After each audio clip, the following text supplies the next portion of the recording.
one definite industry will be e-commerce and logistics. I see their penetration maybe doubling or tripling pan India at a much faster rate. I was doing, I was reading this article which said that in the developed market as well, like US, the penetration of e-commerce was only 10%, and that penetration came to 10% in about a decade. But that penetration has increased from 10% to 20% in last 4 to 5 months itself, only because of COVID. So I think anything which is attached to e-commerce will be a big boom, whether it is logistics, whether it is e-commerce as such, or it is very niche markets like e-commerce and furniture, or maybe books and all. Okay. The second thing is, I think there is still some sort of now innovation that may happen when we talk about tourism. It might be a virtual tourism as well, because tourism has taken a massive hit, right? But I believe that in the shorter run, the revenues will be down by maybe 90% or 95% as well.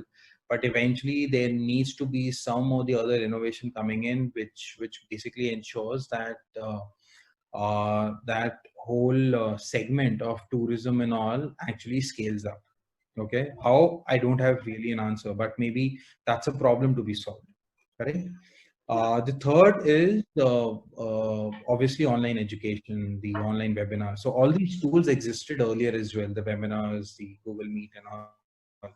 What COVID has done is that they have put all these tools into limelight. Okay. Now, whether that was a missed opportunity earlier, or this is just for the timing and people will go on to the on-ground meetings, in-person meetings or so, I have no clue. But definitely there'll be more virtual meetings. I can see that, right?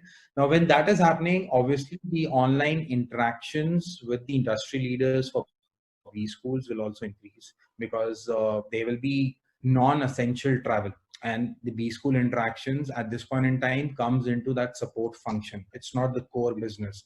So whenever there is a hit in any business, the support functions take the cut. Okay. Uh, how the interactions will make value, like the one that we are doing. Okay. Or the online education, which is online courses or so. Now, I personally believe that there is no replacement for in-person classroom kind of training, wherein professor teaches you, you do discussions with your friends or so. I haven't seen even one clear example of anything which replaces it 100%. Okay. Because I know for a fact that in a B school, the best thing that you can gain is the kind of experience that you do when you have discussions with your peers, with your professors on very different elements. Because at the same point in time, you're actually getting multiple vantage points. So if 10 people are discussing, everybody will be from different backgrounds and everybody will be making different points. And that's what helps you make notice of different elements of those use cases. Now, in an online medium, I have seen that kind of an impact not really happening. It is basically it is either online courses which you can do it at a self-paced courses, or there might be interaction that you may have with one of the industry leaders, but you don't have those discussions with the peer group at a length that we used to have in our hostels and our classrooms or so. So that is yet to be seen as to how an online course can add a value which is very similar to what we get on ground in person in classrooms.